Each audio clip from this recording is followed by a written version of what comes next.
Hi అండి. Welcome to వరు miracles. నేను మీ శ్రావణి. ఈరోజు మన ఛానల్లో ఒక యూనిక్ రెసిపీ చేసి చూపిస్తాను. అదేనండి స్టఫ్డ్ టొమాటో గ్రేవీ కర్రీ. మీరైతే ఈ వీడియోని స్కిప్ చేయకుండా చివరి దాకా చూసినట్టయితే మీకు అర్థమవుతుంది. ఇంకా ఆలస్యం చేయకుండా వీడియోలోకి వెళ్ళిపోదామా? ఈ రెసిపీ కోసం అయితే నేను 6 మీడియం టొమాటోల్ని తీసుకున్నా. శుభ్రంగా వాష్ చేసి పెట్టుకున్నా. వీటిని నేను వీడియోలో చూపిస్తున్నట్టుగా తొడిమ దగ్గర కొంచెం రౌండ్గా నైఫ్తో కట్ చేసుకొని లోపలున్న జ్యూస్ని పల్పుని నెమ్మదిగా ఒక బౌల్లోకి తీసేసుకుందాము. మీరు బాగా రెడ్గా పండిన టొమాటోని తీసుకున్నట్టయితే జ్యూస్ని పల్పుని తీసేయడం చాలా ఈజీ అవుతుంది. కొంచెం టొమాటోలు గట్టిగా ఉంటే తీసేయడం కొంచెం కష్టం అవుతుంది. సో మీరు తీసుకున్న టొమాటోలు అన్నిటికీ కూడా ఇదేలాగా నిదానంగా లోపలున్న జ్యూస్ని పల్పుని తీసేసి పెట్టుకోండి. పండు టమాటోని తీసుకుంటే చాలా బాగుంటుంది కర్రీ కూడా టేస్ట్. ఇప్పుడు ఇవన్నీ కూడా పక్కన పెట్టుకుందాం. తీసుకున్న రసము పల్పు కూడా పక్కన పెట్టేసుకుందాం. అలాగే ఇప్పుడు 2 మీడియం సైజు టొమాటోలని తీసి పక్కన పెట్టుకోండి. అలాగే 2 ఇంచుల అల్లం, ఒక 24-25 వరకు జీడిపప్పులు, పెద్ద సైజు పచ్చిమిరపకాయలు, ఇవన్నీ కూడా మెత్తని పేస్ట్ లాగా చేసి పెట్టుకోండి. అలాగే 2 పెద్ద సైజు బంగాళాదుంపలను కూడా ఉడికించి మ్యాష్ చేసి పెట్టుకోండి. అలాగే మీకు అవైలబుల్గా ఉంటే క్యాబేజీ కానీ కాలీఫ్లవర్ కానీ ఇలా తురిమి పెట్టేసుకోండి. నాకు క్యాబేజీ అవైలబుల్ ఉంది, తురిమేసి కప్లో తీసి పెట్టేసుకున్నా. మీకు కాలీఫ్లవర్ అవైలబుల్ ఉంటే అదైనా తీసుకోవచ్చు. రెండింటి టేస్ట్ ఒకటే ఉంటుంది. ఇంకొక పెద్ద ఆనియన్ తీసుకొని దాన్ని కూడా మెత్తని పేస్ట్ లాగా చేసుకొని పక్కన పెట్టుకోండి.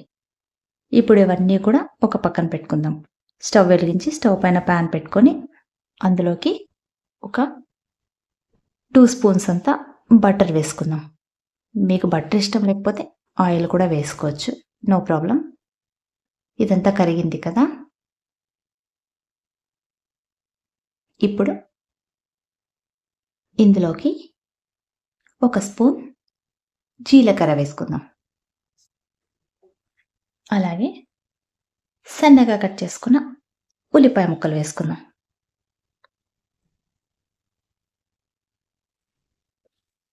అలాగే సన్నగా కట్ చేసుకున్న పచ్చిమిరపకాయలు, ఒక 5-6 పచ్చిమిరపకాయలు వేసుకుందాం. ఇప్పుడు మనం తురిమి పెట్టుకున్న క్యాబేజీ కూడా వేసుకుందాం. అలాగే మ్యాష్ చేసి పెట్టుకున్న బంగాళాదుంప కూడా వేసేసుకుందాం. ఇదంతా స్లోగా నెమ్మదిగా మొత్తం కలిసేలాగా లో ఫ్లేమ్ మీద అంతా కలుపుకుందాం. ఇప్పుడు 1/2 స్పూను సాల్ట్, 1/4 టీ స్పూను పసుపు, 1/2 టీ స్పూన్ అల్లం వెల్లుల్లి పేస్ట్, 1/2 టీ స్పూన్ కారం, ఆల్రెడీ పచ్చిమిర్చి వేసాక 1/2 టీ స్పూన్ ధనియా పౌడర్, 1/2 టీ స్పూను ఆమ్చూర్ పౌడరు. మీకు అది అవైలబుల్ లేకపోతే నిమ్మ చెక్క సగం వేసుకోవచ్చు, పిండేసుకోవచ్చు. ఇవన్నీ కలిపి మొత్తం స్లోగా ఈవెన్గా స్ప్రెడ్ అయ్యేలాగా కలిపేసుకుందాం అంతా. హై ఫ్లేమ్ పెట్టుకోకూడదు, లో ఫ్లేమ్ మీదనే అంతా కలిపేసుకోవాలి. ఇప్పుడు దీన్ని చల్లారబెట్టుకుందాం. ఇది చల్లారిపోయింది కదా పూర్తిగా.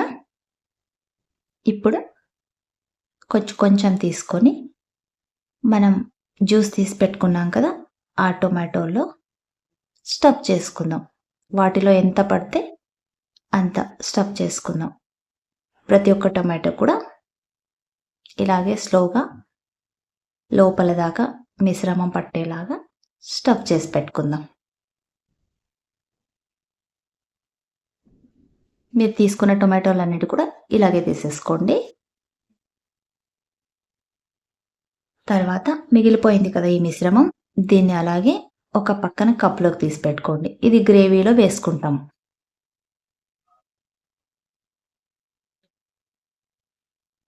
ఇప్పుడు ఇంకో ప్యాన్ పెట్టుకొని వేడెక్కింది కదా ప్యాను. దీంట్లోకి ఒక 2 స్పూన్స్ ఆయిల్ వేసుకోండి. ఇది వేడెక్కింది కదా! ఇప్పుడు మనం స్టఫ్ చేసి పెట్టుకున్న టొమాటోలని ఒక్కొక్క దాన్ని స్లోగా అందులో పెట్టండి. లో ఫ్లేమ్ మీదనే జరగాలి సుమా ఇదంతా.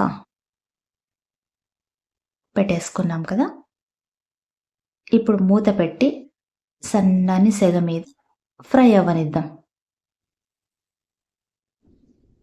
మధ్య మధ్యలో 2 మినిట్స్‌కి ఒకసారి చూసి వాటిని కదుపుతూ ఉండాలి. లేదంటే ఒకవైపే ఫ్రై అవుతాయి.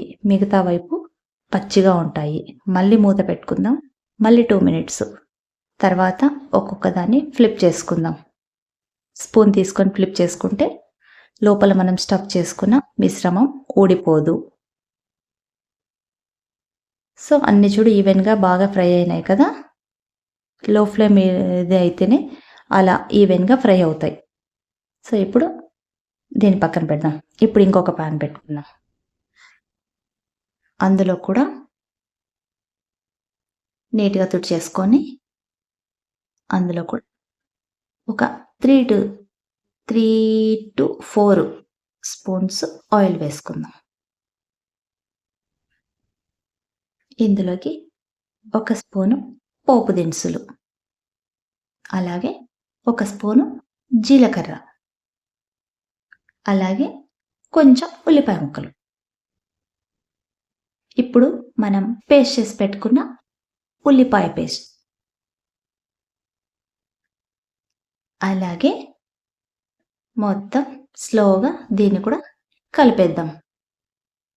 లో ఫ్లేమ్ మీదనే. ఇప్పుడు మనం చేసి పెట్టుకున్న జీడిపప్పు, టొమాటో పేస్ట్ ఇది కూడా అంతా కలిసేలాగా కలుపుకుందాం. తర్వాత మనం టొమాటో నుంచి తీసి పెట్టుకున్నాం కదా పల్పు, జ్యూసు అది కూడా వేసేసి కలిపేద్దాం. ఇప్పుడు దీంట్లోకి హాఫ్ స్పూను సాల్టు, పావు టీ స్పూన్ పసుపు, ఒక్క స్పూను ధనియా పౌడరు, ఒక్క స్పూన్ మిర్చి పౌడరు అంతా వేసి కలిపేద్దాం. అలాగే పావు టీ స్పూన్ గరం మసాలా. మీకు ఇష్టం లేకపోతే చెక్క, లవంగ, యాలక కూడా వేసుకోవచ్చు గరం మసాలా ప్లేస్‌లో. ఇప్పుడు ఒక గ్లాస్ వాటర్ వేసేసుకుందాం. కొంచెం గ్రేవీ మరగాలి కదా! అందుకోసం. తర్వాత మనము టొమాటోలో స్టఫ్ చేయగా మిగిలిపోయింది కదా బంగాళాదుంప మిశ్రమం, అది వేసుకొని కలుపుకుందాం. ఇవి వేయడం వల్ల గ్రేవీ కొంచెం చిక్కబడుతుంది. మొత్తం స్లోగా నెమ్మదిగా అంతా కలుపుకుందాం. అలాగే ఇప్పుడు మనం పక్కన ఫ్రై చేసి పెట్టుకున్నాం కదా టొమాటోల్ని, అవి ఇప్పుడు ఒక్కొక్కటి వేసేసి కలపకూడదు. కలిపితే టొమాటోలు విరిగిపోతాయి. చాలా ఈజీ కదా! అన్నీ వేసుకొని పైన కొద్దిగా కరివేపాకుతో గార్నిష్ చేసుకుందాం. అలాగే మీకు ఇష్టమైతే పన్నీర్ తురుము కూడా వేసుకోవచ్చు. కొబ్బరి తురుము కూడా వేసుకోవచ్చు. అంతే, టేస్టీ అయిన recipe ready. Stuffed tomato gravy curry ready. ఈ వీడియో మీకు నచ్చినట్టయితే లైక్, షేర్, సబ్స్క్రైబ్. అంటిల్